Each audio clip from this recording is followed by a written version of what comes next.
기도하겠습니다.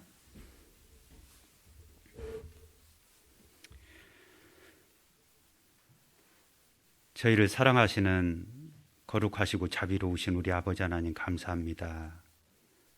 세상의 많은 사람들 중에서 먼저 특별히 저희들 사랑해 주시고 또 주님의 그 십자가 앞으로 불러주셔서 하나님의 크신 사랑 가운데 구원해 주심을 감사를 드립니다. 또 이렇게 은혜 위에 은혜를 더해 주셔서 주님의 몸된 교회 가운데 붙어 있을 수 있도록 도와주시고 우리 믿음과 신앙을 또 날마다 보존해 주시고 지켜주는 애 감사를 드립니다. 비록 어려운 코로나 시국이지만 저희 믿음 변치 않도록 주님 도와주시옵시고 더욱더 이 어려운 시기에 복음이 더 힘있게 전해질 수 있도록 인도해 주시옵소서. 주님이 이 지역에 주님의 몸된 교회를 세워주셨습니다. 이 삼례를 중심으로 이뤄진 영혼들을 위해서 우리 전주 북부교회가 마땅히 또 감당해야 될 부분들을 잘 감당할 수 있도록 도와주시고 또 마지막 때 우리 전주 북부교회를 통해서 많은 영혼들이 구원받는 역사 더해 주시기를 또 간절히 원합니다. 그 일을 위해서 모든 성도가 한 마음과 한 뜻이 돼서 서로 복음을 힘있게 전하고 또 서로 사랑하며 또 온전히 신앙생활 할 수 있도록 인도해 주시옵소서. 오늘 주일 아침 또 이렇게 형제 자매님들 여러 가지 또 모습 속에서 이렇게 한 자리에 만날 수 있도록 도와주시네 감사합니다. 이 시간 또 댁에서 온라인으로 듣고 계실 우리 형제 자매님들도 동일한 은혜로 채워주시고 또 도와주시옵소서.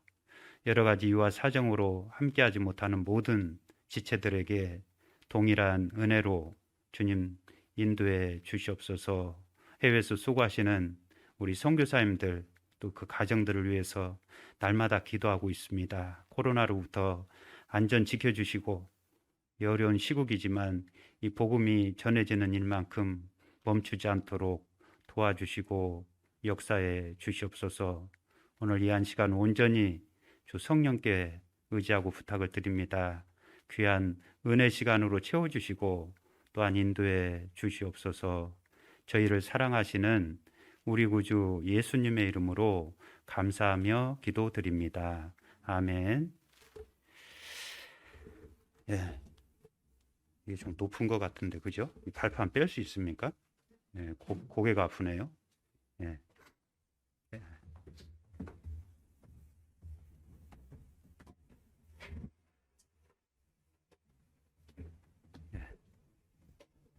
예. 좀 낫죠? 항상 높은 데 있으면 불안하더라고요. 항상 낮은 자리가 안전한 자리입니다.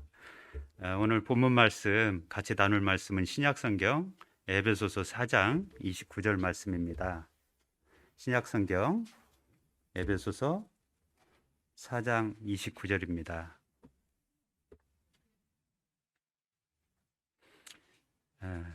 에베소서 4장 29절 짧은 구절이기 때문에 같이 읽도록 하겠습니다.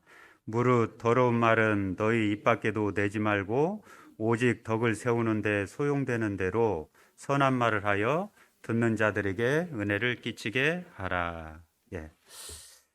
오늘은 이 본문 말씀을 중심으로 우리 그리스도인의 올바른 언어 생활 중에서 특별히 덕과 은혜를 끼치는 말에 대해서 함께 말씀을 나누고자 합니다.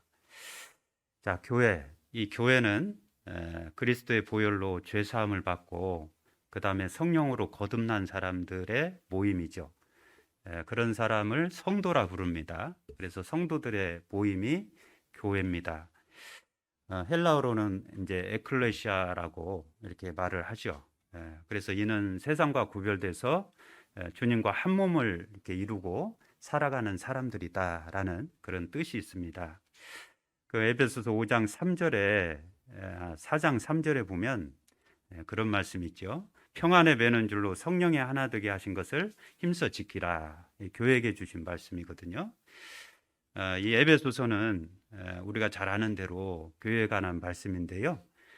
성령께서 하나 되게 하신 교회를 지키기 위한 여러 가지 방법들, 그 방법들에 관한 말씀들이 에베소서에 이렇게 자세히 기록이 되어 있습니다. 그중 우리가 오늘 이 교회 가운데 정말 성령께서 하나 되게 하신 이 교회를 지키기 위한 올바른 언어 생활, 그리스도인의 그 언어 생활에 대해서 좀 말씀을 드리고자 하는데요. 우리가 이렇게 생활하면서 늘 이렇게 서로 나누는 대화 속에서 우리는 여러 가지 말을 주고받잖아요. 그런데 특별히 이 교회 가운데서 어떤 말을 성도 간에 이렇게 주고받느냐에 따라서 이 말씀처럼 교회를 하나 되게 할 수도 있고 교회를 흩어지게 할 수도 있다는 거예요. 교회를 하나 되게 할 수도 있고 교회를 무너뜨릴 수도 있다는 겁니다. 그래서 이 말에 대한 중요성을 세상에서도 참 많이 이렇게 강조를 하죠. 그래서 고대 그 중국에서도 보면 이렇게 관리를 등용할 때 기본적으로 4가지를 봤다 그래요.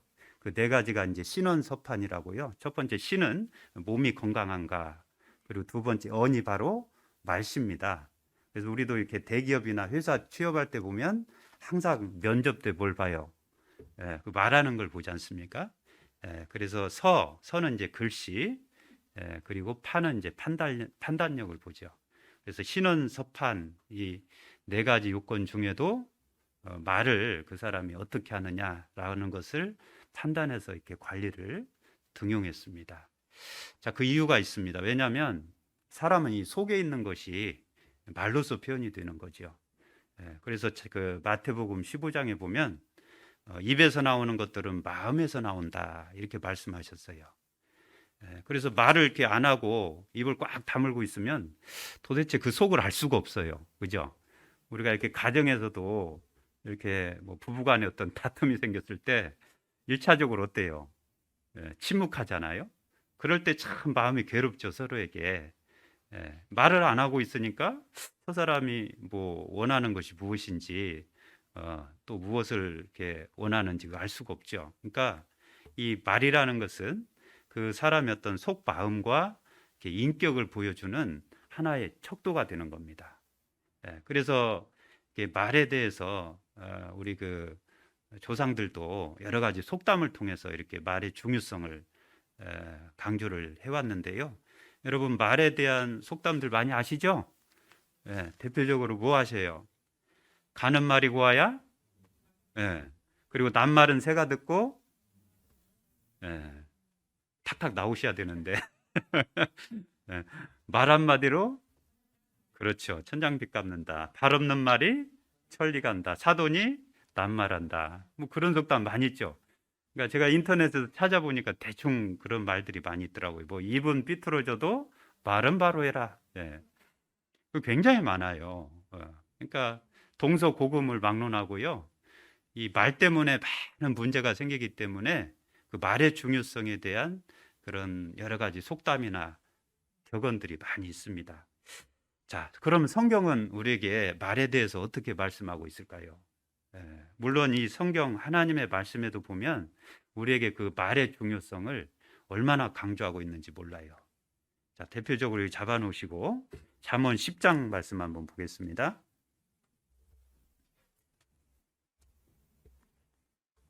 잠언 10장 말씀입니다.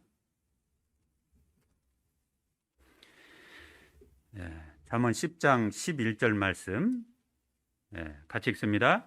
의인의 입은 생명의 샘이라도 악인의 입은 독을 머금었느니라. 같은 사람의 입인데 어떤 입에서는 생명의 말이 나오고 어떤 입에서는 독과 같은 사람을 죽이는 말이 나온다 그 말입니다. 그리고 잠언 12장 18절 보겠습니다. 잠언 12장 18절 같이 읽습니다. 혹은 칼로 찌른 같이 함부로 말하거니와 지혜로운 자의 혀는 양약 같으니라. 자, 여기도 같은 혀에서 정말 칼로 찌르는 것처럼 함부로 사람 그 마음을 막 이렇게 난도질하고 이렇게 말을 툭툭 뱉으면서요 자기도 모르게 상대방에게 상처 주는 그런 말을 하는 입이 있고요. 어떤 그 입은요 지혜로운 자의 혀는 양약 같다고 돼 있어요. 이 양약이 뭡니까? 그 상처난 것을 이렇게 잘 어루만져주고 낫게 해주는 좋은 약을 양약이라고 하거든요. 어떤 사람의 입은 정말 양약 같아가지고 상처받은 사람의 마음을 어루만져주고 위로해주고, 그 사람하고 이렇게 만나서 교제하고 대화하면 이렇게 마음이 어때요? 따뜻해지고 안정되는 걸 느끼죠. 그러니까 같은 사람이지만 그 입에서 나오는 말이 어떤 말이냐에 따라서 이렇게 완전히 다를 수 있다는 겁니다. 자, 잠언 폈으니까 18장도 한번 보겠습니다. 잠언 18장. 이 찾아보니까 잠언에 보면 이 말에 관한 말씀들이 많이 있더라고요. 잠언 18장 21절입니다. 여기는 더 무서운 말씀이 기록이 돼 있어요. 같이 읽습니다. 죽고 사는 것이 혀의 권세에 달렸나니 혀를 쓰기 좋아하는 자는 그 열매를 먹으리라. 죽고 사는 것이 뭐에 달렸대요? 혀에 달려 있대요. 그러니까 이 말 한마디 때문에 사람이 죽기도 하고 살기도 한다 그 말입니다. 자, 죽고 사는 것이 혀의 권세에 달렸다. 자, 실제로 그 과거 이렇게 조선시대 왕권이 강했을 때 그 왕들은요, 왕의 명령 한마디면 어때요? 사람이 죽기도 하고 살기도 하죠. 그렇죠? 지금도 저기 북한의 저기 김정은이 같은 사람은요, 그 말 한마디면 어때요? 뭐 졸았다고 너 죽어 하면은 죽여버리잖아요. 그죠? 그러니까 그 말이라는 이 영향력이 실제로 대단합니다. 자, 그 조선시대 어떤 왕이 있었는데요. 그 왕을 아주 즐겁게 이렇게 웃겨주는 아주 유명한 뛰어난 그 광대가 있었대요. 요즘으로 말하면 이제 코미디언이죠. 근데 그 광대가 이제 큰 죄를 졌답니다. 나라에 큰 죄를 져가지고 이제 죽게 됐대요. 근데 그래서 이제 왕 앞에 끌려왔는데 그 왕이 이제 문책을 하는 겁니다. 내 이놈, 내 죄를 네가 알렸다. 나라법이 엄중해가지고 너를 죽일 수밖에 없다. 하지만 예정을 생각해서 그 죽는 방법은 네가 선택해라. 어떻게 죽고 싶으냐? 칼로 죽고 싶으냐? 사약으로 죽고 싶으냐? 마지막으로 네가 선택해서 죽거라. 이렇게 명령을 했대요. 한참 이제 생각하더니 그 광대가 이렇게 얘기를 했답니다. 예, 임금님, 저는 늙어 죽는 것을 선택하겠습니다. 그러니까 순간적으로 이 왕이요, 말문이 막힌 거죠. 늙어 죽겠다고 하니까 껄껄 웃으면서 너는 그 죽음 앞에서도 끝까지 나를 웃기는구나 하면서 그래, 너는 늙어 죽거라 이렇게 하면서 이제 살려줬다고 하는데요. 그렇습니다. 우리가 정말 말 한마디 어떻게 하느냐에 따라서요, 실제로 죽을 사람이 살기도 하고 살 사람이 죽기도 하는 거예요. 이 혀의 영향력이 참 대단합니다. 자, 우리 신앙생활 속에서도 마찬가지예요. 이 부분을 이렇게 간과하면 안 될 것 같습니다. 우리가 가정이든 직장이든 특히 교회든 우리가 구원을 처음 받고 이렇게 변화돼야 될 것이 있다면은 그것은 우리의 혀입니다. 그 언어 습관이 바뀌어야 되거든요. 구원을 받았다고 하는데 여전히 그 입에서는 뭐 세상 이야기, 세상 음담패설 막 여러 가지 그 쌍시옷자가 나오면은요, 그 사람이 그리스도인으로서 구원받은 증거가 어디 찾을 수 있겠어요? 그러니까 사람들이 이렇게 볼 때 그 사람이 참 경건하다, 구원받은 그리스도인답다라는 것을 이렇게 평가할 때 그 척도가 처음 척도가 되는 것이 그 사람의 언어 생활입니다. 그 말투가 바뀌어야 돼요. 자, 그래서 이 성경에 보면 하나님은 사람의 말을요, 관심을 가지고 잘 들으신다고 돼 있어요. 하나님이 들으십니다. 우리 잠언 20장에 보면 듣는 귀와 보는 눈은 다 여호와의 지으신 것이다. 이 입을 만드신 분이 하나님이십니다. 그리고 시편 94편 9절에 보면 귀를 지으신 자가 듣지 아니하시랴, 눈을 만드신 자가 보지 아니하시랴. 하나님은요 다 들으신다고 돼 있어요. 자, 우리 그 아까 속담에 낱말은 새가 듣고 반말은 쥐가 듣는다 그랬죠? 그런데 새도 쥐도 못 듣는 소리를 누구는 들으셔요? 하나님은 들으셔요. 하나님은 귀가 엄청나게 밝으신 분이에요. 자, 그래서 성경에 보면 특별히 하나님은요, 그 사람이 이렇게 고통 가운데 하나님을 향해서 부르짖을 때 있잖아요. 하나님은 특별히 그 사람이 고통하는 그 고통의 소리를 들으신다고 성경에 돼 있어요. 자, 한번 찾아보겠습니다. 창세기 21장 보겠습니다. 창세기 21장 21장 17절입니다.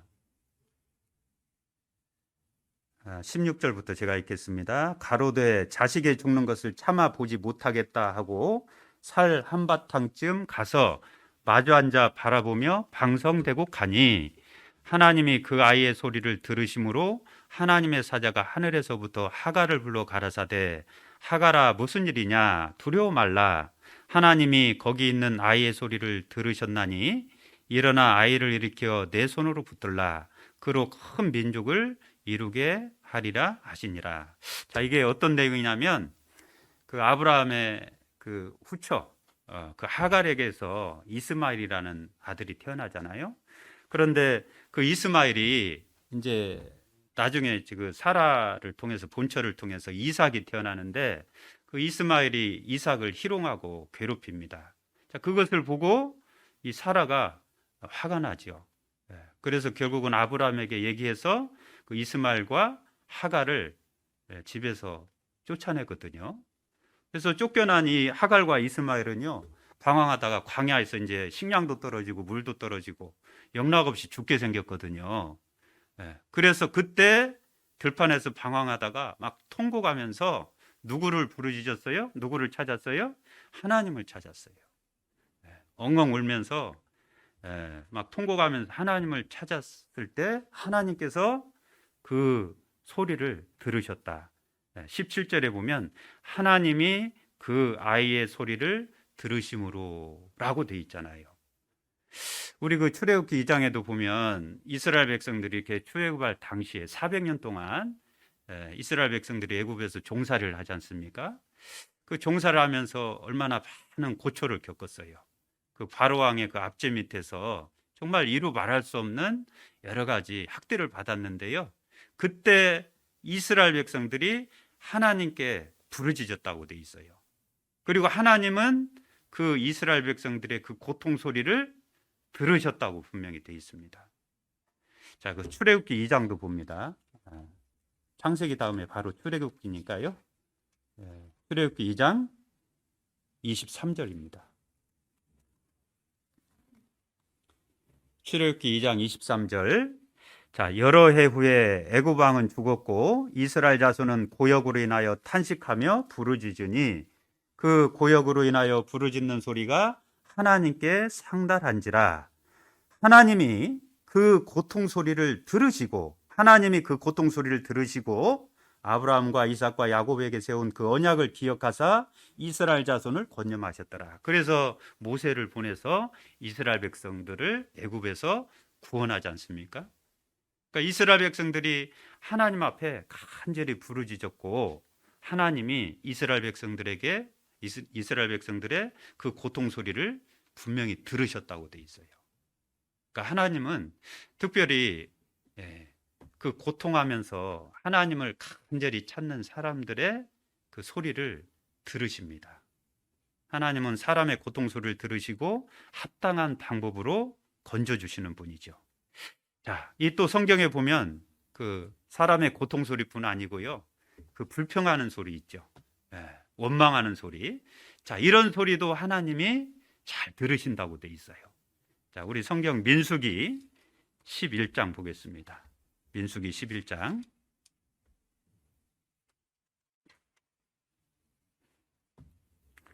민수기 11장 1절입니다. 자, 광야 이스라엘 백성들 가운데 있었던 한 사건을 말씀하고 있는데요. 민수기 11장 1절입니다.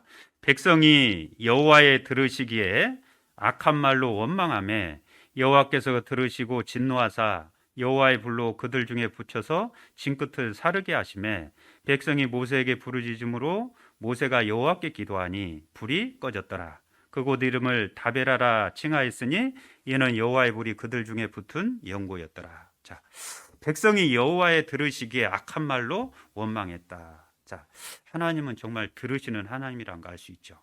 이 출애굽한 이스라엘 백성들이 정말 하나님께 받은 은혜에 대한 그런 감사보다는 이 출애굽기 성경을 쭉 읽어보면 대부분 어때요? 틈만 나면은 하나님을 원망하고 불평했습니다. 그런데 그 소리를 들으셨다고 돼 있어요. 그리고 결국은 불로서 하나님께서 그들을 심판하셨다라고 돼 있어요. 그러니까 하나님은요, 하나님을 원망하는 소리도 다 들으시는 분이에요. 우리 그 에스겔 35장에 보면 내가 욕하는 모든 말을 나 여호와가 들은 줄을 내가 알리로다 이렇게 말씀하셨어요. 사람이 이렇게 욕하는 말도 하나님이 다 들으신다고 돼 있거든요. 그래서 마태복음 5장에 보면 예수님께서 그런 말씀하셨죠.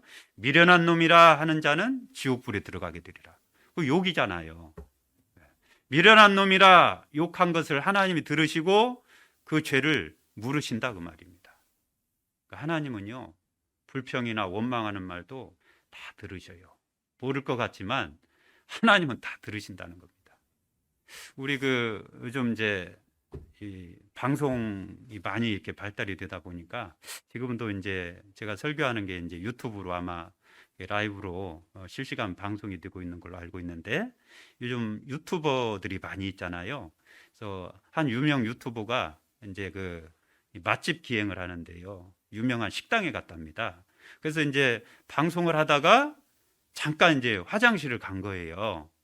그런데 화장실을 간 사이에 그 주인하고 종업원들이 카메라가 켜진 줄도 모르고 실컷 막 흉을 본 거예요. 그게 막 전국에, 아니 전 세계에 막 생방송 된 거죠. 어떻게 보면. 나중에 그게 이제 다 이제 탄로가 난 거예요. 그러니까 방송되는 줄도 모르고 잠깐 그 사람 없는 자리에서 어때요? 막 이렇게 흉을 본 거거든요. 그래서 아주 그냥 그것 때문에 곤욕을 치렀다고 이렇게 얼마 전에 제가 뉴스에 봤는데, 자, 하나님은 그보다 더 정확하게 알고 들으시는 분이죠. 귀를 지으신 자가 듣지 아니하시랴, 눈을 만드신 자가 보지 아니하시랴. 하나님은 잘 들으시는 분입니다. 그리고 성경에 보면 특별히 우리 구원받은 그리스도인들이 이 교회 가운데, 교제 가운데 이 간증하고 서로 이렇게 교제한다고 나누는 말이 있죠. 이런 말들도 하나님이 들으신다고 돼 있어요. 그런데 이 구원받은 그리스도인들이 나누는 대화는요, 하나님이 그냥 듣기만 하는 게 아니에요. 적어요. 하나님이 기록합니다. 자, 말라기서 보겠습니다. 말라기 3장 16절 봅니다. 구약성경 맨 마지막 성경이죠. 말라기 3장 16절입니다.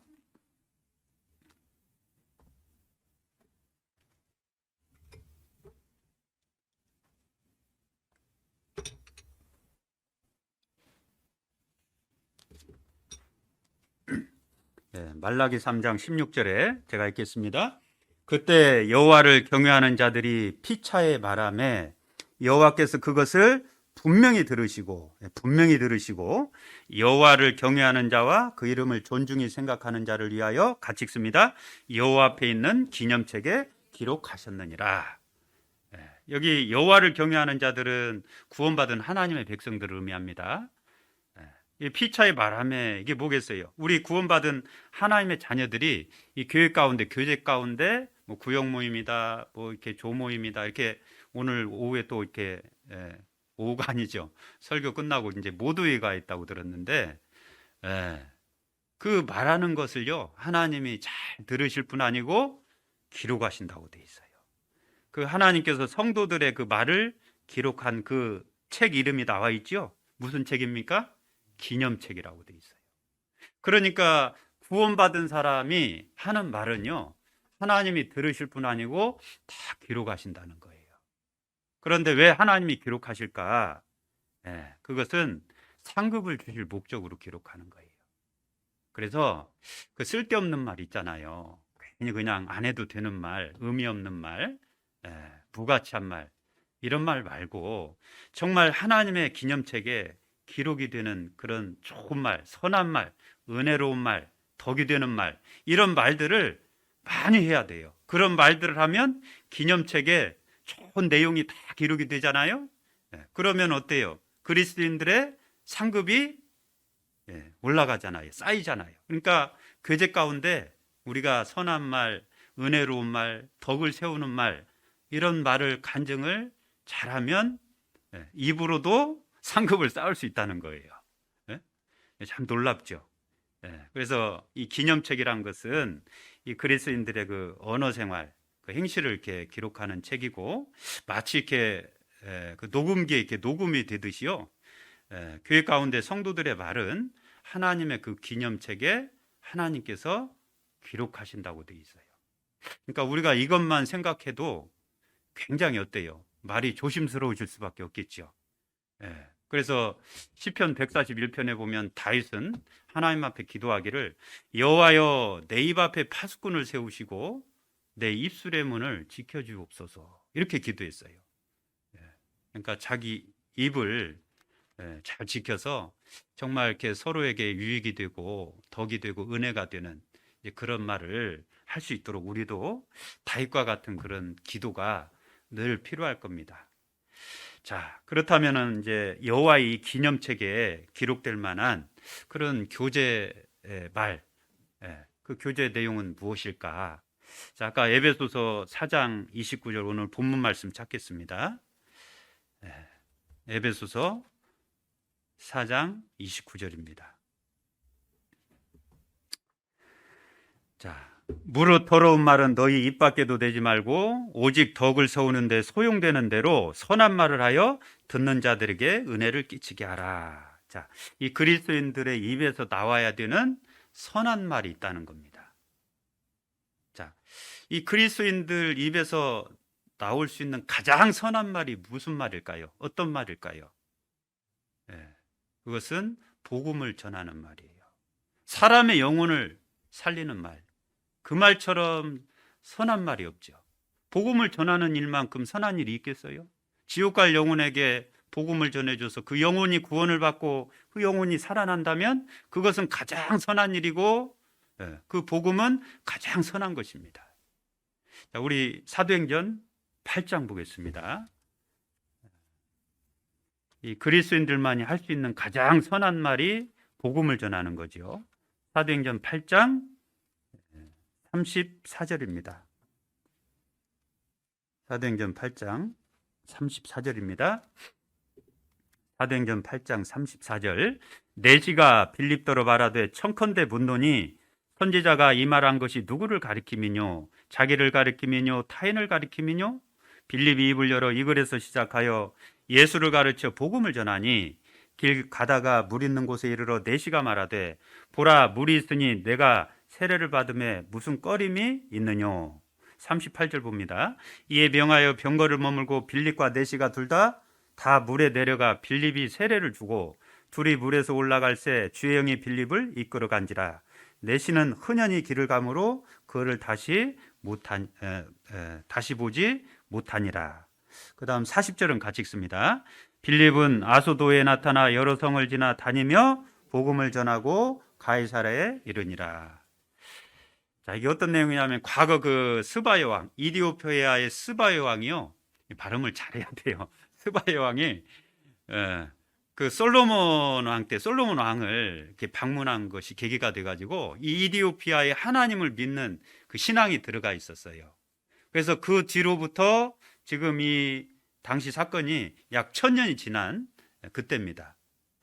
그때 이제 이디오피아 여왕 네시가 예배하러 예루살렘을 방문했는데 문제는 뭐냐면 예루살렘의 종교가들, 그 서기관과 바리새인 사두개인들, 이들은 어때요? 다 타락한 종교가들이거든요. 복음이 없습니다.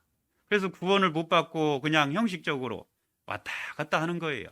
자, 그것을 하나님이 아셨어요. 그 네시의 마음을 하나님이 아셨습니다. 더구나 이 네시가 돌아가는 그 길에 우리가 잘 아는 이사야 53장 아시죠? 어떤 분은 이사야 53장 말씀으로 구원받았다는 분들도 계시는데, 그가 찔림은 우리의 허물을 인하며 그가 상함은 우리의 죄악을 인함이라. 그가 징계를 받음으로 우리가 평화를 누리고 그가 채찍에 맞음으로 우리가 나음을 입었도다. 도대체 그가 누구냐? 이렇게 물어본 거예요.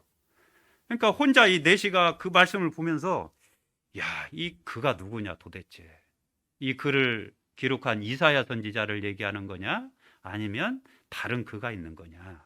그때 이제 성령께서 빌립 집사를 그 내시에게 보낸 겁니다. 읽는 것을 깨닫느냐? 물으니까 그 내시가 뭐라고 얘기해요?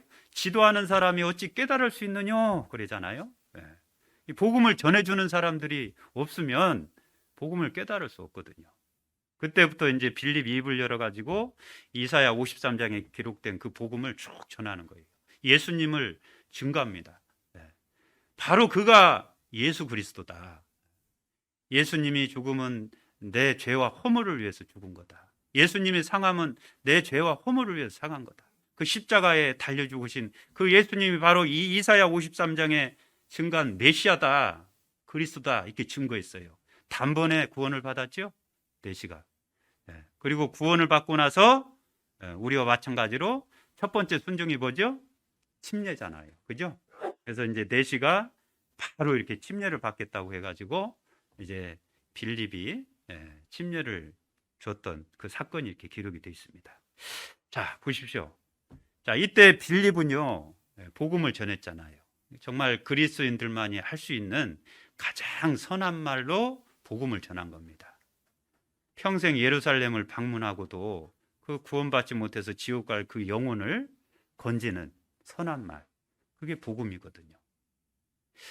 자, 우리 그리스도인들의 입에서 나오는 가장 나와야 되는 선한 말이 있다면 바로 이 복음이거든요.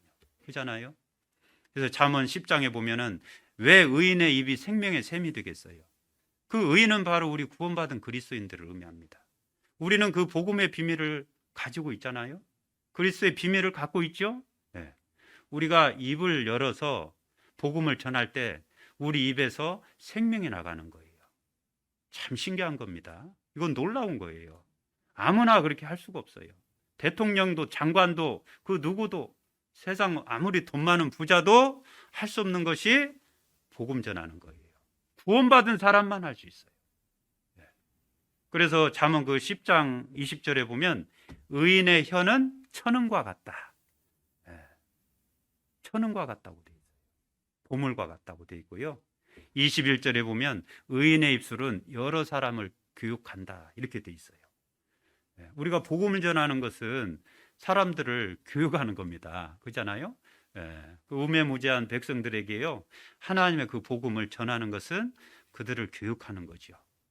자, 그래서 의인의 입은 생명의 샘과 같고 천은과 같고 그리고 사람을 교육하는 입이라는 겁니다. 그러니까 우리 그리스도인들이 얼마나 대단한 입을 갖고 있어요. 우리 이 그리스도인들의 혀가요 정말 사람을 죽일 수도 있고 살릴 수도 있는 그런 엄청난 능력을 갖고 있는 그런 혀입니다. 자, 그래서 세상에서 가장 선한 말은 지옥 갈 영혼들한테 복음을 전해주는 일이죠. 그런데 그 선한 일을 아무나 할 수가 없다고 했죠. 아무나 할 수 없어요. 잠언 21장에 보면 확실한 증인의 말은 힘이 있느니라. 정말 자기가 확실히 구원을 받고 그 구원받은 그 경험을 그 복음을 전할 수 있는 사람, 그리스도의 증인, 우리 구원받은 그리스도인들이죠. 그래서 우리는 온 천하에 다니며 만민에게 복음을 전파하라 라고 하신 그 말씀 명령을 좇아서 우리 그리스도인들의 입에서 나와야 되는 첫 번째 가장 선한 말, 첫 번째는 복음을 전하는 겁니다. 자, 다시 에베소서 4장 29절로 가봅니다. 자, 그 다음에 그리스도인들이 입을 통해서 그리스도인들의 입에서 나와야 되는 선한 말이 있는데요. 다시 에베소서 4장 29절에 보면 여기 조건이 붙어 있습니다. 자, 어떤 말이 우리 그리스도인들이 하는 말 중에 선한 말이 될 수 있냐면, 자, 무릇 더러운 말은 너희 입 밖에도 내지 말고, 그 다음 같이 읽습니다. 오직 덕을 세우는 데 소용되는 대로 선한 말을 하여 듣는 자들에게 은혜를 끼치게 하라 이렇게 되어 있거든요. 그러니까 이 하나님 앞에 이 교제 가운데 우리 그리스도인들이 말해야 되는 선한 말, 거기에는 이 덕이 세워져야 돼요. 덕. 이 덕의 의미는 제가 한자로 이렇게 보니까 이렇게 베풀다라는 의미가 있어요. 우리가 그래서 흔히 덕을 베푼다 이렇게 돼 있잖아요. 이 덕은 다른 사람에게 선을 행하고 다른 사람을 유익하게 하는 거예요. 사랑은 자기 유익을 구치 않고 했죠? 그게 덕입니다. 남의 유익을 구하라. 우리 그 로마서 15장 2절에 보면 우리 각 사람이 이웃을 기쁘게 하고 선을 행하고 그 다음에 덕을 세우도록 힘쓸지니라 이렇게 돼 있어요. 그러니까 우리 성도들이 구원을 받으면 어떤 사람으로 변화가 돼야 되냐면 덕스러운 사람으로 변화가 돼야 돼요. 이 덕이 있어야 돼요. 특히 교회 가운데 일꾼들, 임원들 있잖아요. 이 덕이 있어야 됩니다. 덕이 있는 사람 주변에는 사람들이 많아요. 그런데 임원이라 할지라도 교회 일꾼이 덕이 없잖아요. 그러면은 사람이 모이질 않아요. 참 중요합니다. 그래서 우리 고린도전서 10장 23절 이하에 보면 모든 것이 가하나 모든 것이 유익한 것이 아니요 모든 것이 가하나 모든 것이 덕을 세우는 것이 아니다 이렇게 말씀하셨죠. 누구든지 자기 유익을 구치 말고 남의 유익을 구하라. 그러니까 남의 유익을 구하는 것이 교회 덕을 세우는 거예요. 그러니까 자기 중심적인 그 사람, 그 관점에서 벗어나서 정말 다른 사람을 섬기고 다른 사람의 유익과 다른 사람의 덕을 위해서 자신을 희생하는 모습, 그게 덕이라는 거예요. 그러니까 말에도 그런 덕이 있어야 된다는 겁니다. 우리 그 성경에 보면 믿음 얘기하고 믿음 위에 무엇을 세우라고 돼 있어요? 덕을 세우라고 돼 있어요. 믿음 위에 덕을 세우라고 돼 있습니다. 그래서 구원받은 믿음을 가진 사람이 그 신앙적인 덕을 세워가야 되는데 특히나 우리 이 입이 덕이 없으면 안 돼요. 입에서 정말 덕스러운 말들이 나와야 되거든요. 그래야 교회에 정말 덕이 되고 유익이 됩니다. 선한 말이라는 것은 정말 교회에 덕이 되고 은혜를 끼치는 게 선한 말이거든요. 자, 그러면 우리가 교제 가운데 어떤 선한 말이 교회에 덕이 되고 은혜를 끼치는 말일까? 첫 번째, 감사의 말입니다. 우리가 교제 가운데요, 이 감사하다는 말을 많이 해야 돼요. 자, 에베소서 5장 4절입니다. 에베소서 5장 4절. 누추함과 어리석은 말이나 희롱의 말이 마땅치 아니하니 같이 읽습니다. 돌이켜 감사하는 말을 하라 돼 있죠. 누추한 말, 어리석은 말, 희롱하는 말, 이런 말이 성도에게 마땅치 않다. 돌이켜서 감사하는 말을 하라 이렇게 돼 있어요. 정말 우리 구원받은 사람은요, 감사로 시작해서 감사로 살다가 감사로 마무리하는 생활이 우리 신앙생활이잖아요. 우리 어떻습니까? 우리 전주 북부교회 형제자매님들, 성도님들 늘 감사하는 생활 하세요? 어제 대답이 적다. 감사하죠. 어려운 코로나 시국이지만요, 한번 생각해 보세요. 이 정도라도 이렇게 모일 수 있음에 감사하지 않습니까? 최근에 제가 아는 지인이 큰 수술을 했어요. 이렇게 암에 걸려가지고 병원 가서 큰 수술을 해서 병원에 입원 중이신데 교회 오고 싶어도 못 와요. 몸이 아프니까. 그런데 우리는 어때요? 사지 멀쩡해서 이렇게 교회당에 와서 말씀 들을 수 있잖아요. 감사하지 않아요? 감사하죠. 오늘 하루 일어나서 뭘 감사하십니까? 그 찬송가 가사에도 제 그 찬송가 그 핸드폰 그 모닝콜 그 가사 찬송가 가사에 보니까 오늘 숨을 쉬는 것도 감사하대요. 숨 쉬고 있어요? 저도 숨 쉬고 있습니까 지금? 마스크를 써서 지금 좀 호흡이 딸리긴 하는데 어쨌든 감사해요. 마스크라도 쓰고 서로 이렇게 눈빛도 맞출 수 있고 교제할 수 있으면 감사해요. 나를 구원해 주신 거 감사하고요. 자, 그래서 우리 구원받은 그리스도인들은 항상 감사의 말을 해야 돼요. 그래서 시편 136편에 보면 그 감사장이지 않습니까? 여호와께 감사하라. 그는 선하시며 그 인자하심이 영원하미로다. 그 말씀이 계속 반복이 돼요. 시편 136편이 보면 26절까지 있거든요. 그런데 각 구절마다 26번 계속 나옵니다. 여호와께 감사하라, 여호와께 감사하라, 여호와께 감사하라. 이게 무슨 의미겠어요? 우리 1년 365일 우리가 하루라도 그 하나님 앞에 감사의 찬양을 멈춰서는 안 된다는 겁니다. 그래서 그리스도인들은요, 좋은 일에만 감사할 게 아니고 고난과 어려움 속에서도 감사할 줄 알아야 그게 진짜 신앙이고 진짜 그게 그리스도인인 거예요. 세상 사람들도 보면 뭐 이렇게 횡재하면 복권 사가지고 뭐 당첨되고 그러면은 감사하죠. 뭐 하늘에다 대고 감사합니다, 감사합니다. 하나님을 모르는 사람들도 좋은 일에는 다 감사합니다. 그런데 그리스도인들은 어려운 일, 힘든 일, 여러 가지 고쪽 가운데서도 감사의 제목들을 찾아서 하나님 앞에 감사할 수 있어야 돼요. 그게 신앙입니다. 그래서 찬송가 가사에도 보면 받은 복을 세어보아라 그랬잖아요. 크신 복을 내가 알리라. 얼마나 우리가 복 받은 사람인 줄 모릅니다. 많은 복을 받았어요.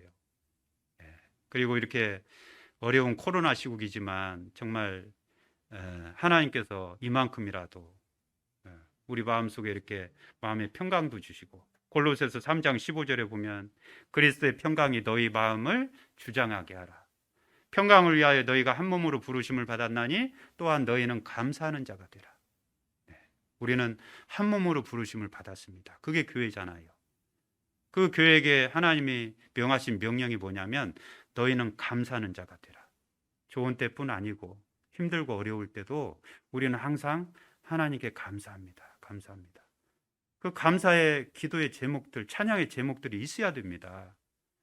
여러분 일상 속에서 매일매일 그런 감사의 제목들을 갖고 계시죠? 그거 잊어버리면 안 됩니다. 신앙생활은 그 감사에서 힘이 나오는 거예요. 우리 그 영국의 전도자 매트헬이라는 사람이요, 전도자입니다. 하나님의 일꾼이었어요. 복음을 전하러 가다가 세상에 강도를 만났어요. 그런 일도 있어요. 그리스도인들도 강도 만날 수 있습니다. 교통사고 당할 수 있어요. 암에 걸릴 수도 있고요. 그리스도인이라고 다 피해가는 게 아니에요. 순간적으로 시험에 들었대요. 아니 하나님, 내가 뭐 어디 나쁜 짓 하러 간 것도 아니고 복음 전하러 가는데 하나님 지켜주셔야죠. 왜 강도 만나게 합니까? 집에 와가지고 자신을 돌아보면서 회개했대요. 그리고 하나님께 3가지 감사 기도를 드렸다고 하죠. 첫 번째, 하나님 난생 처음 강도 만난 거 감사합니다. 왜? 그동안 지켜주셨거든요. 두 번째, 돈만 뺏긴 거 감사합니다. 목숨은 부지했잖아요. 세 번째, 내가 강도 아닌 것에 감사합니다. 얼마나 감사해요. 그죠? 그러니까 우리가 기억해야 될 것은 항상 최악의 상황은 없습니다. 여러분들 많이 힘들고 괴로울 때 마음속에서 원망과 불평이 나올 수 있는데요, 막 짜증이 나올 때 있죠. 그런데 한번 생각해 보세요. 정말 이 세상에서 내가 가장 지금 불행한 삶을 살고 있는지, 내 주변을 둘러보고 또 텔레비전 어떤 그런 인간 극장 막 이런 데 나오는 그 사정 들어보면 진짜 나는 많은 것을 누리고 있잖아요. 그런데 그런 감사의 제목들을 잊어버리고 살면 시험에 들 수 있다는 거예요. 가정도 마찬가지고 교회도 마찬가지입니다. 그래서 마귀는 틈을 타고 다니죠. 사람은 차를 타고 다니는데 마귀는 틈을 탑니다. 근데 마귀가 들어올 수 없는 가정이 있어요. 마귀가 들어올 수 없는 교회가 있어요. 틈이 없는 교회, 틈이 없는 가정은 감사의 가정이고 감사의 교회예요. 성도들이 감사로 사는 그런 교회는요, 마귀가 틈을 타지 못합니다. 그래서 일본의 그 우치마라 간조라는 그 크리스찬이 얘기하기를, 어떤 사람이 신앙생활을 잘하냐면 하나님 앞에 무한 감사를 드리는 사람, 그런 사람이 신앙생활을 잘한다는 거예요. 맞습니다. 실제로 우리 이렇게 교회 주변에도 보면은요, 어떤 사람은 작은 예로도 항상 어때요? 원망하고 불평하고 막 짜증내고, 그런 사람들은 신앙이 대부분 안 좋아요. 그런데 신앙생활 잘하는 분들 보면 뭐가 그렇게 감사한지 항상 감사하대. 그냥 내가 볼 때는 뭐 별로 그렇게 넉넉한 생활도 아닌데요, 어쨌든 감사하대요. 항상 얼굴빛이 밝고요, 웃어요. 하나님이 그 마음 가운데 평강을 주시기 때문에 그래요. 그래서 항상 기뻐하라, 쉬지 말고 기도하라, 범사에 감사하라. 이는 그리스도 예수 안에서 너희를 향하신 하나님의 뜻이니라. 하나님이 괜히 그냥 감사라고 하겠어요? 감사의 제목들을 주시고 감사라고 말씀하시는 분이죠. 한번 받은 복을 세어보십시오. 우리가 얼마나 감사할 게 많은지. 그래서 어떤 신앙의 침체기라든지 신앙의 슬럼프가 왜 오냐면 사실은 어떤 뭐 경제적인 어려움이나 뭐 건강상의 문제 이것 때문에 신앙의 슬럼프가 오는 게 아니에요. 대부분의 신앙의 슬럼프 침체기는 감사의 제목들이 사라지니까 그래요. 감사의 제목들을 잊어버리고 살면 신앙의 슬럼프가 옵니다. 신앙이 침체돼요. 그래서 기억하셔야 돼요. 그리스도인들은 어떤 상황이든지 감사의 제목들을 찾아서 하나님을 찬양해야 됩니다. 하나님께 감사해야 돼요. 그러면 하나님께서 그 마음과 생각을 지키셔요. 아무것도 염려하지 말고 오직 모든 일에 기도와 간구로 너희 구할 것을 하나님께 아뢰라. 그리하면 하나님의 그 평강이 너희에게 임하시리라. 자, 그래서 잠언 15장에도 보면 의인의 집에는 많은 보물이 있다 했습니다. 여러분들 집에 보물 많으세요? 예? 뭐 황금 열쇠가 있고 뭐 금덩어리가 이런 게 보물이 아니고 우리 보물이 뭐겠어요? 첫 번째는 예수님이잖아요. 우리가 받은 구원, 이게 가장 큰 보물이죠. 그런데 생활 속에 하나님이 정말 곳곳에다가 우리 그리스도인들 주변에는요, 하나님 앞에 감사해야 될 감사의 제목들, 그런 보물들을 많이 숨겨 놓으셨어요. 마치 우리가 그 초등학교 때 보물찾기 해보셨죠? 선생님들이 이렇게 숨겨 놓으면 학생들 어때요? 막 열심히 찾잖아요. 막 이렇게 여기저기 떠들러 보고. 자, 그렇게 하듯이 우리가 생활 속에서 보물찾기 하듯이요, 정말 감사의 제목들을 한번 찾아보십시오. 그래서 어떤 목사님은 이렇게 매일 그 저녁마다 그 하루 동안 하나님 앞에 그 감사의 제목들을 이렇게 적어본다고 하는 그런 분도 계셨는데, 어쨌든 좋은 습관인 것 같아요. 그러면 정말 하나님 앞에 감사의 제목들이 넘쳐난다는 것을 분명히 알 겁니다. 그래서 우리가 교회 가운데 이게 서로 그런 감사의 말을 하는 것은 교회의 덕이 되고 정말 서로에게 은혜를 끼치는 말이라고 할 수 있겠죠. 자, 그리고 또 교회 가운데 덕이 되고 은혜를 끼치는 선한 말은 서로 이렇게 위로하는 말이죠. 위로하는 말, 격려하는 말, 이런 말은요 서로에게 덕이 되고 은혜가 됩니다. 자, 데살로니가전서 4장 16절입니다. 신약성경 데살로니가전서 4장 16절입니다.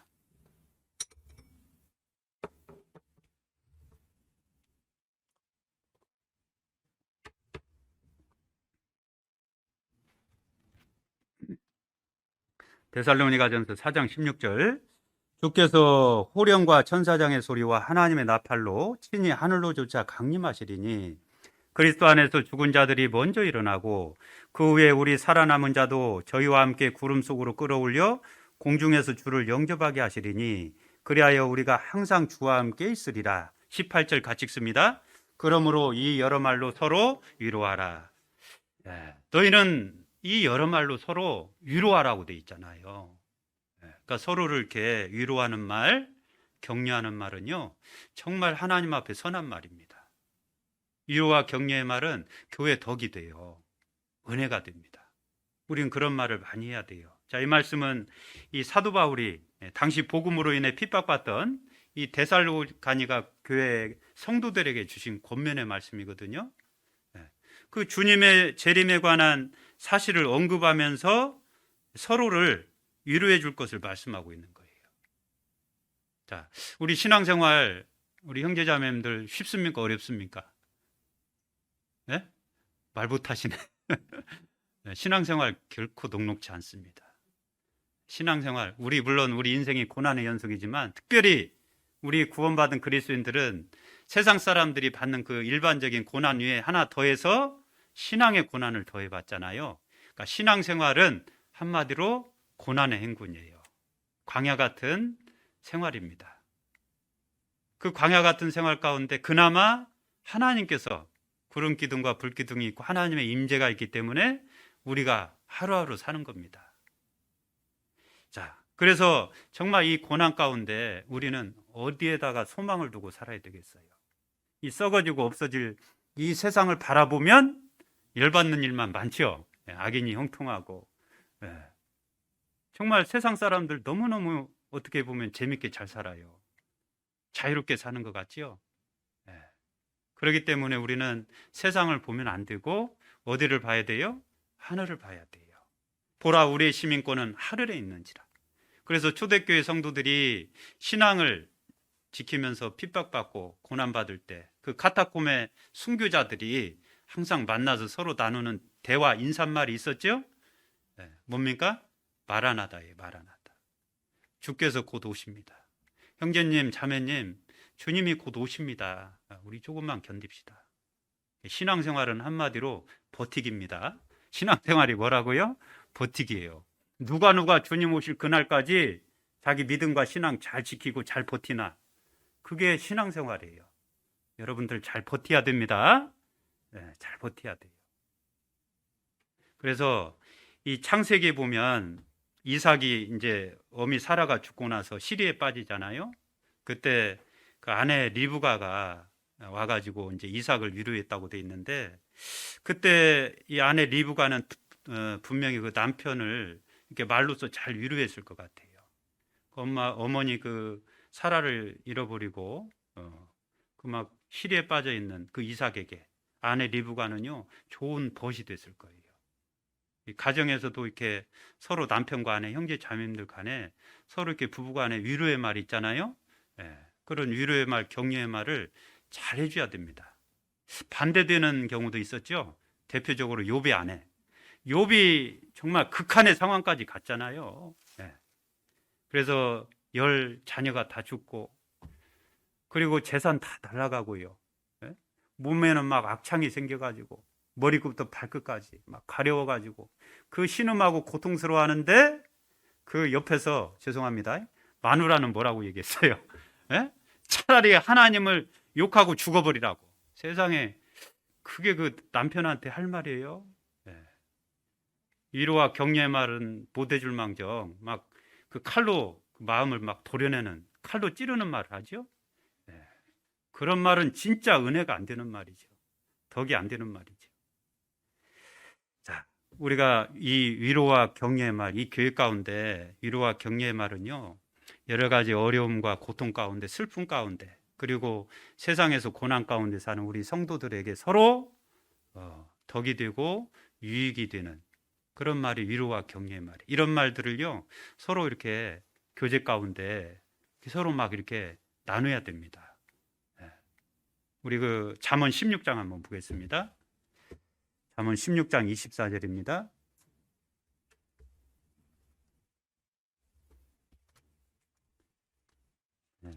잠언 16장 24절입니다. 잠언 16장 24절, 짧은 구절이니까 같이 읽습니다. 선한 말은 꿀송이 같아서 마음에 달고 뼈에 양약이 되느니라. 이 선한 말, 특별히 이 마음이 상해 있는 형제 자매들에게 그 부드러운 따뜻한 위로의 말을 건네고 격려해주고, 칭찬해주고, 그 힘이 돼주는 말 있죠. 서로에게 좀 이런 말들을 많이 해줘 보세요. 집에서도 애들 공부 안 한다고 막 이렇게 잔소리만 하지 말고, 그 아이를 변화시키려면 그 잘하는 장점 있죠. 잘하는 부분을 찾아서 자꾸 칭찬해줘 보세요. 남편이 집에서 집안일 안 도와준다고요? 어쩌다 한번 청소기 돌렸을 때 우리 자매님들 반응을 격하게 한번 해줘 보세요.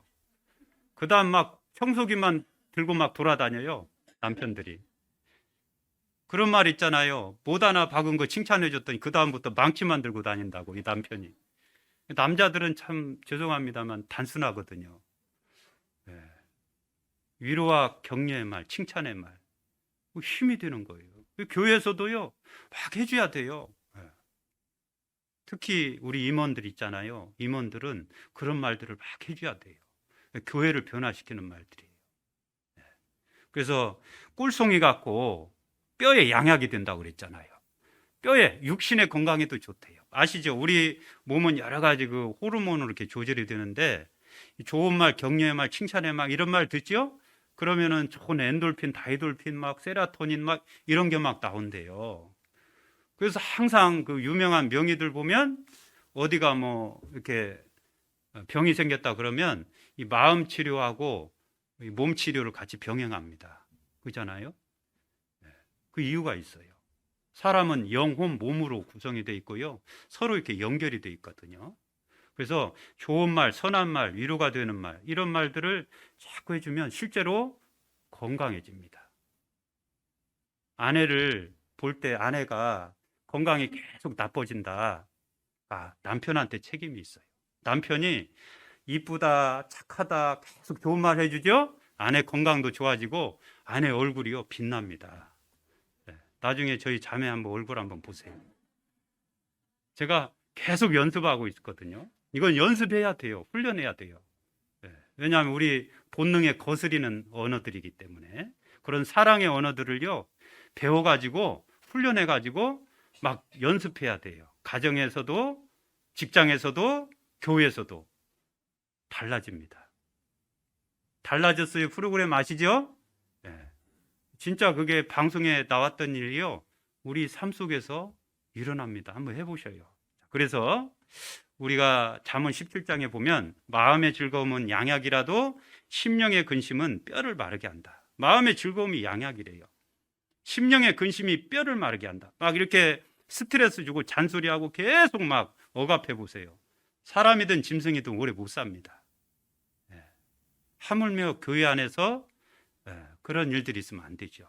그래서 골로새서 4장 6절에도 보면 너희 말을 항상 은혜 가운데서 소금으로 고르게 함 같이 하라. 정말 그 맛깔스러운 말들이 있어요. 참 어떤 자매님들은요 어쩜 그렇게 말을 이쁘게 하는지 몰라. 정말 맛깔스럽게 때에 맞는 말이 얼마나 아름다운 거 그랬잖아요. 경우에 합당한 말은 아로새기는 은쟁반의 금사과니라. 은쟁반도 귀한데 거기다 금사과를 딱 얹어놨네. 얼마나 귀해요. 그러니까 그 분위기 메이커가 있잖아요. 교회 안에 보면 트러블 메이커도 있는데 분위기 메이커가 있어. 이 분위기 메이커가 딱 한 명 있으면 교제가 환해져요. 교제가 살아납니다. 그러니까 우리는 트러블 메이커가 되면 안 되고 분위기 메이커가 돼야 돼요. 어떻게 분위기 메이커가 되느냐? 말을 은혜스럽게 해야 돼요. 유익되게 덕을 세우는 말, 칭찬하는 말, 격려하는 말. 자, 그리고 세 번째 이제 시간이 오늘 모두 있잖아요. 좀 빨리 마치려고 합니다. 마지막으로 이제 세 번째 교회 덕이 되고 은혜를 끼치는 선한 말은 유순한 말, 부드러운 말입니다. 유순한 말, 부드러운 말. 자, 잠언 15장 1절입니다. 잠언 15장 1절. 이 말을 유순하게 해야 되거든요. 잠언 15장 1절 같이 읽습니다. 유순한 대답은 분노를 쉬게 하여도 과격한 말은 노를 격동하느니라. 유순한 대답이 분노를 쉬게 한대요. 그런데 과격한 대답은 오히려 그 노를 격동한대요. 자, 불이 나면은 어떻게 해야 되겠어요? 기름을 부어야 되겠어요? 소화기로 꺼야 되겠어요? 이 소화기로 꺼야 되는 게 맞는 거잖아요. 그게 유순한 말입니다. 근데 어떤 분은 불난 데다 막 기름을 부어 또. 그러니까 왜 다툼이 생기냐면 항상 이 가는 말이 고와야 뭐가 고와요? 오는 말이 곱죠. 이 가는 말을 잘못하면 오는 말이 절대 곱지 않아요. 그러니까 자기 기준에서 생각을 해야 됩니다. 항상 내 입장에서 어떻게 상대방한테 말을 하느냐, 이게 정말 중요해요. 예를 들어서 상대방이 좀 거친 말, 과격한 말을 나한테 했다손 쳐요. 근데 그 감정이 딱 일어나죠. 그 말을 들으면. 그래서 감정 섞인 말을 상대방한테 딱 하잖아요. 그러면 불에다가 기름 끼얹는 거하고 똑같아요. 그러면 상대방은 가만히 있을 것 같아요? 막 불화살을 쏴대죠. 그러면 안 됩니다. 그래서 항상 그 받아치는 말 있잖아요. 두 번째 말이 중요해요. 가정에서든 교회에서든요. 항상 상대방이 말 실수할 수 있어요. 상대방이 말 실수하고 나한테 어떤 그 신경을 좀 이렇게 거스르게 하는 은혜스럽지 못한 말을 할 수 있습니다. 근데 내가 그 받아치는 말을 어떻게 하느냐에 따라서 정말 이 말씀처럼 온유하게 대답하냐 아니면 과격하게 대답하느냐에 따라서 상황이 급변합니다. 받아치는 말을 온유하게 하면 분노가 쉬어도 그랬잖아요. 과격한 말은 너를 격동하느니라. 이 다툼을 일으키는 말이 과격한 말이에요. 그래서 우리는 항상 이 두 번째 말을 조심해야 돼요. 몇 번째 말을 조심해야 된다고요? 두 번째 말. 이 두 번째 말을 참 조심해야 됩니다. 받아치는 말, 그걸 참 지혜롭게 해야 돼요. 그래서 이 말을 과격하게 날리잖아요. 그러면 상대방은 이제 막 이 감정이 막 더 생겨가지고 야생마처럼 막 날뛰거든요. 그러면은 막 다툼이 생길 수밖에 없어요. 말 한마디 때문에 호미로 막아야 될 일을요, 가래로 막아야 될 일이 생기죠. 말 한마디 잘못해가지고 삽으로 막아야 될 일을 불도저를 불러야 돼요. 말 한마디 때문에 소화기로 끌 수 있는 불을 소방차를 불러야 돼요. 그럴 때 있잖아요. 받아치는 말, 이거 참 조심스럽게 잘해야 됩니다. 그래서 유순한 대답은 분노를 쉬게 하여도 과격한 말은 노를 격동하느니라. 이 사람들은 대개 이렇게 그 강한 것이 이긴다고 생각하잖아요. 뭐 이렇게 교통사고 났을 때 서로 막 이렇게 누가 잘했냐 못했냐 할 때 흔히 뭐라고 얘기합니까? 목소리 큰 사람이 이긴다 하죠. 근데 정말 목소리 큰 사람이 이기든가요? 아니에요. 교통경찰 오면 다 정리됩니다. 몇 대 몇. 그죠? 그러니까 이 강한 것이 이기는 것 같지만 그렇지 않아요. 우리 그 잠언 25장 15절에 보면 부드러운 혀가 뼈를 꺾는다, 이런 말씀이 있어요. 잠언 12장 18절에 보면 지혜로운 자의 혀가 양약과 같다, 이런 말씀하셨어요. 그래서 이 유순하고 부드러운 말을 가정이나 교회 가운데 이렇게 계속 훈련하고 이어가다 보면 설사 잘못을 했어도 형제 자매들이요 너그럽게 이해해주고 받아줘요. 진짜 그렇습니다. 그리고 유순하고 부드러운 말을 계속 이렇게 이어가다 보면 그 선한 일이 더 빛나게 돼 있어요. 그래서 우리가 교제 가운데 이렇게 유순하고 부드러운 말을 하려고 연습해야 됩니다. 훈련해야 돼요.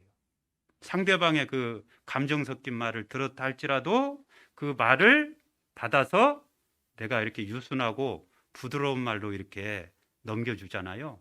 그러면은 상대방 분노가 사르르 하고 녹아요.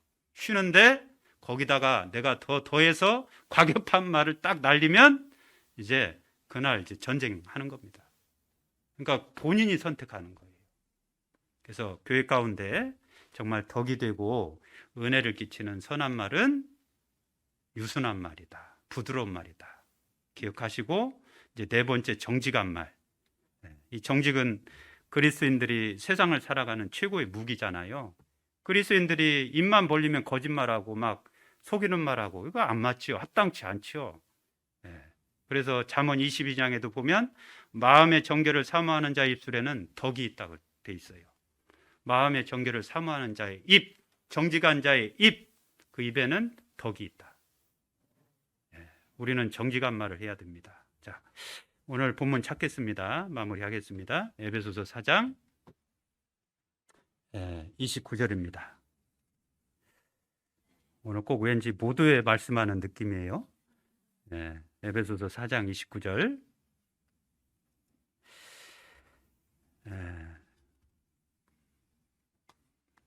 같이 읽습니다.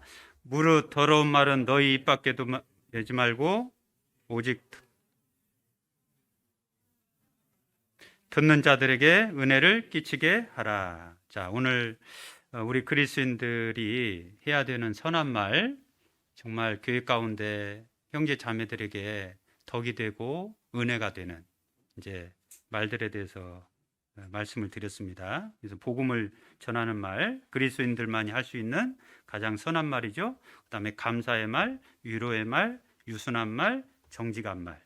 사실 오늘 말씀드린 이 그리스도인들이 해야 되는 이 선한 말은 예수님의 그 언어 습관이셨어요.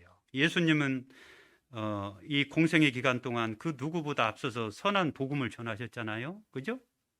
그리고 하나님께 늘 감사의 기도를 드리셨죠. 그리고 예수님은 병들고 가난한 사람들을 찾아서 위로하시고 격려하셨습니다. 그리고 예수님은 하나님의 선하신 뜻에 순종하셨고 항상 정직한 말, 진리를 선포하셨어요. 그러니까 너희 안에 이 마음을 품어라. 곧 그리스도 예수의 마음이니. 우리가 신앙생활이라는 것은 예수님을 닮아가는 생활이죠. 사도 바울도 내가 그리스도를 본받은 자 된 것 같이 너희는 나를 본받은 자들아. 사실은 예수님 본받으라 그 얘기거든요. 그래서 우리가 이 말씨에 있어서도요, 이 언어 생활에 있어서도 정말 예수님을 닮아서 우리 입에서 거칠고 험하고 과격하고 감정 섞인 말, 이런 말 나와서는 안 됩니다. 가정이든 교회 가운데서든 정말 이렇게 덕을 세우고 은혜를 끼치는 그런 말들을 우리가 이렇게 가져가지고 우리 신앙생활 하는데 정말 서로에게 이렇게 유익이 됐으면 좋겠습니다. 같이 기도하겠습니다. 저희를 사랑하시는 하나님 아버지 감사합니다. 주님이 세우신 주님의 몸된 교회를 통해서 더욱더 많은 영혼들이 구원함을 얻을 수 있도록 인도해 주시옵소서.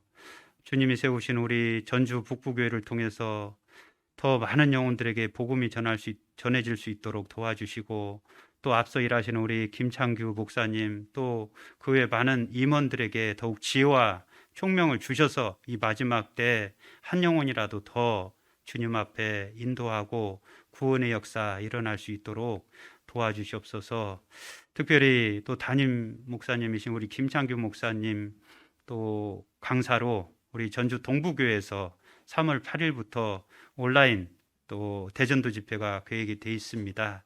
주님 도와주셔서 많은 영혼들 인도해 주시고, 또 그때 말씀 듣는 영혼들 붙여주셔서 한 주간 집회를 통해서 많은 영혼들이 구원함을 얻을 수 있도록 또한 도와주시옵소서. 그 일을 위해서 우리 북부교회 식구들도 같은 마음으로 함께 기도하고 또 주님 앞에 기쁨을 나눌 수 있는 귀한 시간 될 수 있도록 도와주시옵소서.